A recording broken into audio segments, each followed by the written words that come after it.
Dear friends, कैसे हैं आप लोग। आई होप सब अच्छे से होंगे। तो आज की वीडियो में हम सीखने वाले हैं HTML formatting tags. Last video में हमने जाना था कि फर्स्ट पेज किस तरह से बनाते हैं, दैट मीन्स इसकी स्टार्टिंग किस तरह से करते हैं, उसके लिए क्या कोड लिखा जाता है। आज की वीडियो में हम वो सारे टैग्स देखेंगे जिससे हम फॉर्मेटिंग कर सकते हैं अपने टेक्स्ट की। ओके, जिसमें bold, italic, underline, strike through, superscript, subscript and font tag के बारे में भी जानेंगे। ओके, तो अगर आप लोग इन सब के बारे में जानना चाहते हैं तो लास्ट तक रहिएगा मेरी वीडियो में। हेलो फ्रेंड्स, मैं हूं उस्मा, आपकी कंप्यूटर ट्रेनर, और आप देख रहे हैं CKC, that is computer knowledge centre, where your dreams come true. तो अगर आप इन वीडियोस को फॉलो करना चाहते हैं तो चैनल को सब्सक्राइब कर लीजिए। वीडियोस अच्छी लगती हैं तो प्लीज लाइक एंड शेयर करिए। और चलिए हम स्टार्ट करते हैं आज की वीडियो। यहाँ पर सीरियल नंबर में आप 1 2 3 देख रहे हैं, और टैग और एलिमेंट जैसे कि हम लोग देख चुके हैं कि टैग क्या होते हैं। Less than, greater than sign के बीच में टैग जो भी लिखा होता है वो टैग होता है।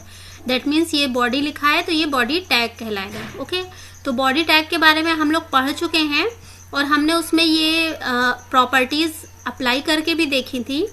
तो मैं आपको सजेस्ट करूंगी कि जिस तरह से ये चार्ट मैंने बनाया है इसी तरह से बना लीजिएगा, और आगे जब भी हम लोग टैग्स और उनके एट्रीब्यूट्स के बारे में बात करेंगे या उसको बताएंगे तो आप उसे एक जगह पर लिखते रहिए, जिससे आपके सामने जितने भी एट्रीब्यूट होंगे उनको अप्लाई करना आपके लिए आसान हो जाएगा। ओके, तो जैसे कि हम लोगों ने लास्ट क्लास में बॉडी टैग में BG कलर अप्लाई किया था, तो BG कलर की वैल्यू कुछ भी आप रख सकते हैं, वैल्यू आप चेंज कर सकते हैं कुछ भी, लेकिन जो प्रॉपर्टी और एट्रीब्यूट होता है उसकी स्पेलिंग या उसमें स्पेस वगैरह का ध्यान रखना है आपको। ठीक है, तो ये BG कलर में स्पेलिंग स्पेस नहीं होगा और कैपिटल स्मॉल से फर्क नहीं पड़ेगा। ठीक है, फिर ये क्या करता है, बैकग्राउंड कलर चेंज करता है। फिर ये लिखा हुआ है टेक्स्ट। टेक्स्ट मतलब जो भी टेक्स्ट होगा आपके पेज में या बॉडी और स्लैश बॉडी टैग के बीच में जो भी टेक्स्ट होगा उसका कलर जो है वो ब्लू हो जाएगा। ओके, उसके बाद हम लोगों ने HR टैग देखा था। HR टैग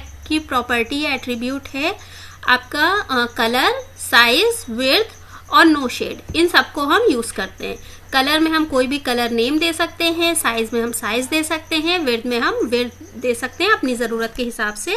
और नो शेड जो कभी कभी ब्लॉक ऐसा आता है, स्क्वायर, रेक्टेंगल, स्क्वायर ऐसा दिखाई देता है लाइन, अगर हम विड्थ ज़्यादा देते हैं तो उसको हटाने के लिए नो शेड कर लेते हैं। ओके, तो आज हम लोग पढ़ने वाले हैं फॉन्ट टैग। तो फॉन्ट टैग में क्या क्या हम लोग एट्रीब्यूट यूज़ करेंगे, कलर, साइज और फेस। ओके, तो इसमें कलर में तो हम कोई भी कलर दे सकते हैं। हमने यहाँ पर मिडनाइट ब्लू लिखा हुआ है। फिर यहाँ पर है साइज हम 35 दे दिया। और उसके बाद फेस मतलब होता है कि आपके टेक्स्ट का जो स्टाइल है। ठीक है, तो वो हमने यहाँ पर लिया है मोनोटाइप कर्सिवा। ये मोनोटाइप कर्सिवा जो है उसके दोनों तरफ जो है हमें डबल कोड लगाना है। अगर डबल कोड नहीं लगा होगा तो यहाँ पर आपका टेक्स्ट जो है वो अप्लाई नहीं होगा। अगर हमें इस टाइप का या इस तरह के फॉन्ट के नेम मालूम करने हो तो वो हम नोटपैड में फॉन्ट से भी ले सकते हैं। तो चलिए हम लोग देखते हैं कि फॉन्ट टैग को हम अप्लाई कैसे करते हैं। ओके,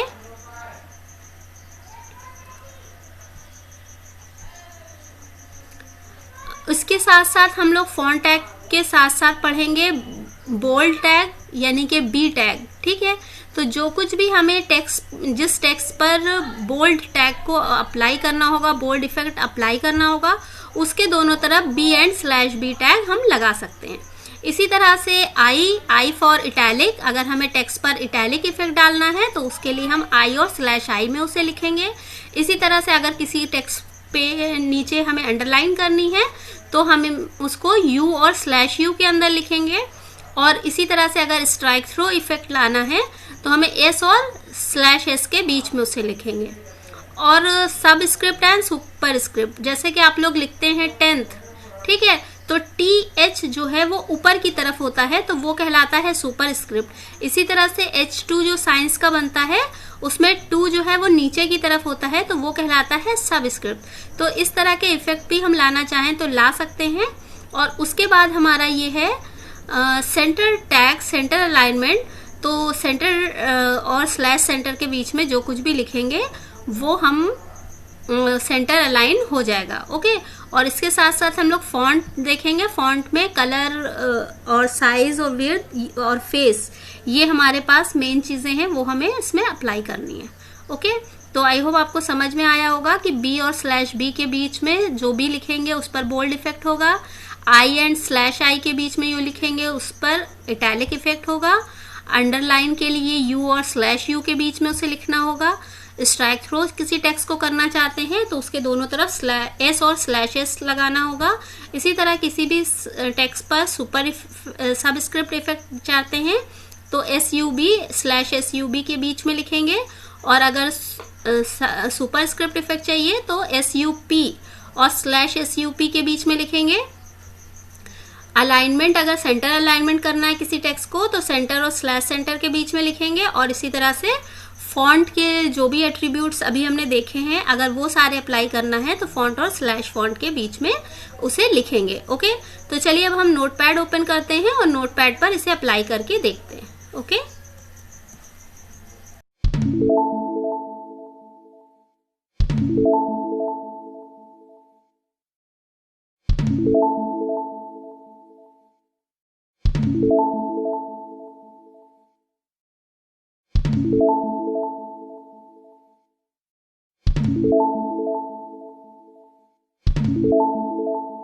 फ्रेंड्स, जैसे कि हम लोग जानते हैं कि लास्ट क्लास में हम लोगों ने ये इस तरह की कोडिंग की थी और सारी चीज़ें सीखी थी, बट शायद इसका फॉन्ट कुछ ज़्यादा छोटा था, आप लोगों को समझ में ना आया हो, तो इसलिए मैंने इसको इस टाइम पे आपको बड़ा करके दिखा दिया है। इसके साथ साथ मैं आपको एक चीज़ और बताना चाहूँगी, जो इंटरनेट का ये जो पेज होता है, अगर आपको कभी अपना टेक्स्ट जो है वो यहाँ पर देखना है, आप देखना चाहते हैं कि आपने नोटपैड में जो कोडिंग की थी वो क्या है, तो उसके लिए आप क्या करेंगे, यहाँ पर राइट क्लिक करेंगे और व्यू पेज सोर्स पे क्लिक करेंगे।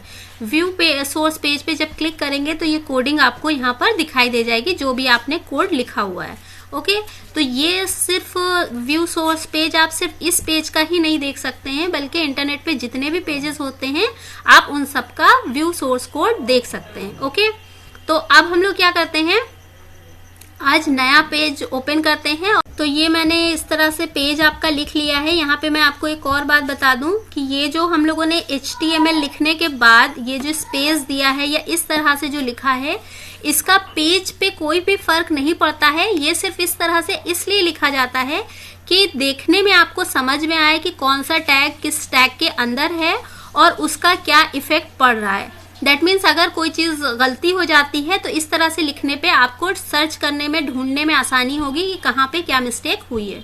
ओके, तो जैसे कि अभी हम लोगों ने देखा था कि बॉडी टैग की प्रॉपर्टी बीजी कलर है, और उसके साथ साथ हम लोग यहाँ पर टेक्स्ट कलर भी देख सकते हैं। तो हमने टेक्स्ट कलर ले लिया था यहाँ पर midnight blue, midnight NIGHT, midnight BLUE, midnight blue. Okay, तो ये हमारा बॉडी टैग में हो गया है, और इसके साथ हम यहाँ पर सेंटर टैग का यूज करते हैं। ओके, सेंटर टैग में हम यहाँ पर लिख रहे हैं personal details. Okay, personal details के बाद हमने स्लैश सेंटर लगा दिया है। जब हम सेंटर टैग लगा देते हैं तो हमें BR लगाने की ज़रूरत नहीं पड़ती है। ओके, अब यहाँ पर मैं फर्स्ट लाइन लिख रही हूँ, जैसे मैं यहाँ लिख रही हूँ my name is Uzma Parveen. Okay, अब मैं चाहती हूँ कि ये वर्ड जो है, उज़्मा परवीन वर्ड जो है वो बोल्ड में आए, तो मैंने यहाँ पर B से पहले और B के बाद में स्लैश भी लिख दिया है। ओके, इसके बाद अगर मैं कुछ और देना चाहती हूँ यहाँ पर, I am a computer trainer. Okay, अब यहाँ पर कंप्यूटर ट्रेनर वर्ड को मैं इटैलिक करना चाहती हूँ, तो मैंने यहाँ पर स्लैश आई लगाया, और यहाँ पर हमने कंप्यूटर से पहले यहाँ पर लगा लिया है आई। ओके, तो ये आई और स्लैश आई के बीच में कंप्यूटर ट्रेनर वर्ड आ गया है, तो ये हमारा ऐसे ही रहेगा। अब ये नॉर्मली हम इसको सेव कर लेंगे तो हमें ये एक ही लाइन में दिखाई देगा, तो हम इसको क्या कर देंगे, नेक्स्ट लाइन में लाने के लिए BR लिख देंगे यहाँ पर। ओके, तो ये हमारा BR टैग हो गया। इसके बाद मैं इसमें लिख रही हूँ I have 12 years experience as a computer teacher. Okay, तो इसके लिए मैंने इस वर्ड को अंडरलाइन करना है, तो मैं यहाँ पर U और /U के बीच में इसे लिख दूंगी। ओके, आई होप आपको ये चीज़ समझ में आ रही होगी। अब इतना ही लिखकर हम पेज को सेव करके देखते हैं कि ये क्या आएगा। ओके, तो पेज में हम यहाँ पर हेडिंग डाल रहे हैं फॉर्मेटिंग, और यहाँ पर कर दे रहे हैं ऑल फाइल्स, और यहाँ पर आपको पता है कि .htm या HTML लिखना ज़रूरी है। इसको लिखने के बाद हम फाइल को सेव कर देंगे। ओके, और अब हम यहाँ पर D ड्राइव में अपनी फाइल खोल लेंगे, फॉर्मेटिंग फाइल, और यहाँ पर देखिए हमारा टेक्स्ट उसी के अकॉर्डिंग आ गया है। ओके, तो यहाँ पर हमारा जो पर्सनल डिटेल वर्ड है ये बीच में आ रहा है, और नेम जो लिखा है हमने माय नेम इज़ उज़मा, उसमें उज़मा परवीन जो है वो बोल्ड है, कंप्यूटर ट्रेनर जो लिखा है वो आपका इटैलिक है, और यू से जो कंप्यूटर टीचर लिखा है वो अंडरलाइन है। ओके, अब अगर हम इसका साइज बड़ा करना चाहते हैं तो हम यहाँ पर फॉन्ट टैग का यूज़ करेंगे। सेंटर टैग से पहले हमने यहाँ पर दे दिया है font size is equal 30। Okay, जिससे हमें ये साफ दिखाई दे। तो आई होप ये आपको दिख रहा होगा साफ। इसमें हमने दिख रहा है कि ये बोल्ड है, ये इटैलिक है और ये अंडरलाइन है।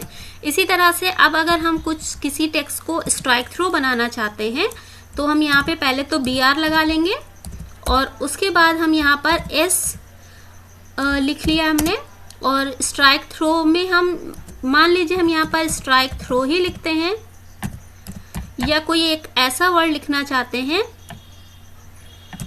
जो आपको काटना हो तो उसके लिए हम इसका यूज करते हैं। ओके, तो ये स्ट्राइक थ्रो हमारा इस तरह से आ जाएगा। अब हमने यहाँ पर /BR लिख लेते हैं जिससे लाइन ब्रेक हो जाए, लाइन चेंज हो जाए, और इसके बाद हमें यूज करना है सुपरस्क्रिप्ट और सबस्क्रिप्ट टैग। तो हम यहाँ पर फॉन्ट टैग पहले यूज कर लेते हैं क्योंकि हम चाहते हैं कि इसका फॉन्ट स्टाइल अलग आए। तो font face is equal Monotype Corsiva ही ले लेते हैं हम लोग।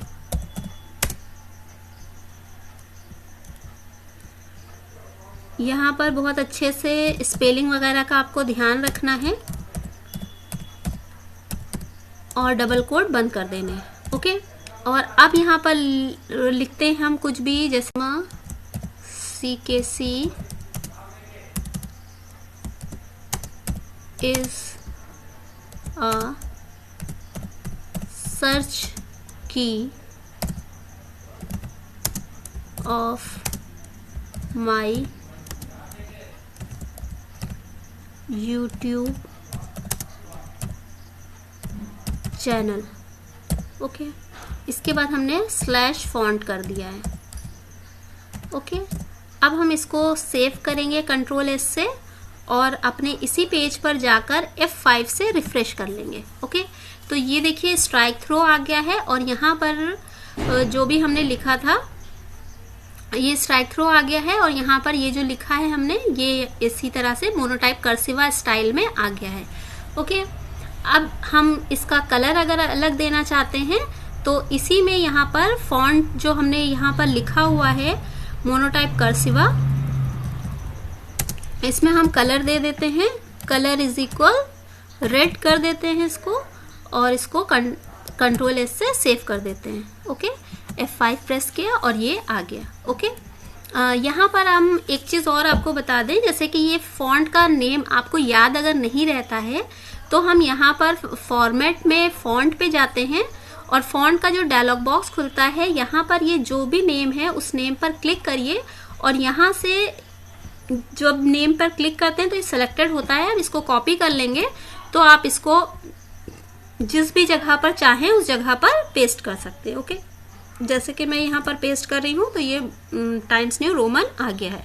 अब यहाँ पर अगर हम इसको मोनोटाइप कर्सिवा को हटाकर इसको फिर से सेव कर देते हैं Ctrl+S और अपने पेज पे जाके 5 से रिफ्रेश कर लेते हैं तो ये टाइम्स न्यू रोमन हो गया है। ओके, तो आई होप आप लोग थोड़े से फॉन्ट पहचानते होंगे तो उससे आपको ज़्यादा अच्छे से समझ में आएगा। अब हम क्या करते हैं, एक और फॉन्ट ले लेते हैं, ठीक है, और यहाँ पर हम सिर्फ साइज ले लेते हैं। साइज इज इक्वल 50 और यहाँ पर लिख लेते हैं कुछ भी, जो भी आप नाम लिखना चाहें। जैसे हम लिखना चाहते हैं यहाँ पर कंप्यूटर नॉलेज सेंटर। ओके, अब यहाँ पर फॉन्ट को बंद कर दिया हमने, ठीक है। और अब देखेंगे हम यहाँ पर तो इसका कलर जो है वो नॉर्मल आएगा, ठीक है। नॉर्मल मतलब जो पहले था, जो बॉडी में हमने टेक्स्ट कलर दिया था वो कलर आएगा। और क्योंकि BR टैग नहीं लगाया है इसलिए यहाँ पे लाइन चेंज नहीं हुई है। अब अगर हम चाहते हैं कि लाइन भी चेंज हो तो हम उसके लिए क्या करेंगे, इसी लाइन के स्टार्ट में या ऊपर वाली लाइन के लास्ट में BR टैग लगा सकते हैं। ओके, ये हो गया हमारा। अब हमें सुपरस्क्रिप्ट और सबस्क्रिप्ट टैग देखने हैं तो हम यहाँ पर लिख रहे हैं, जैसे हमने लिखा है क्लास 10th या 12th आप लोग पढ़ते होंगे तो ये TH जो है वो ऊपर की तरफ रहेगा। तो TH में हम क्या कर देते हैं, SUP लिखकर और लास्ट में /SUP लिख लेते हैं। ओके, और यहाँ पर फॉन्ट टैग को बंद नहीं करते हैं क्योंकि हमें इसमें भी साइज बड़ा चाहिए। ओके, तो ये हमने कर लिया। उसके बाद BR टैग लगा लेते हैं और फिर यहाँ पर जैसे हम लोग साइंस का H2 लेते हैं तो H2 से पहले SUB लिख लेते हैं, इसको बंद कर देते हैं SUB और यहाँ पर 2 लिख लेते हैं। ओके, तो /SUB लिख लिया हमने, तो ये हमारा 2 जो है वो सबस्क्रिप्ट फॉर्म में आ जाएगा। ओके, तो इससे आपको पता चलेगा कि सुपरस्क्रिप्ट और सबस्क्रिप्ट होता क्या है एक्चुअल में। ओके, तो ये देखिए यहाँ पर ये साइज हमारा बड़ा है और ये जो है 12th में TH ऊपर की तरफ आ गया है और ये H2 में 2 नीचे की तरफ आ गया है। क्योंकि यहाँ पर हमने लाइन चेंज नहीं की थी इसलिए यहाँ पर एक ही लाइन में दिखाई दे रहा है। अगर हम इसको यहाँ से भी नीचे लाना चाहते हैं तो यहाँ पर ही हम BR लिख देंगे तो ये हमारी फाइल BR हो जाएगी। ओके, तो आई होप आपको ये चीज़ें पता होंगी। यहाँ पर Ctrl+S से सेव करना है और इस पेज पर आकर Alt और टैब का यूज़ करके हम इस पेज पे आते हैं और F5 से रिफ्रेश कर देते हैं। ओके, तो ये आपके थे बेसिक फॉर्मेटिंग टैग्स। आगे हम हेडिंग टैग्स और भी कुछ टैग्स के बारे में देखेंगे और उसके बाद हम आपको फॉर्म बनाना सिखाएंगे। फॉर्म में आपके text boxes, radio button, check boxes किस तरह से बनते हैं और उनको कैसे यूज़ किया जाता है, वो सारी चीज़ें आप सीखेंगे। तो बने रहिए हमारे साथ। उसके लिए चैनल सब्सक्राइब कर लीजिए। वीडियोस अच्छी लगती हैं तो प्लीज़ लाइक एंड शेयर करिए। ओके।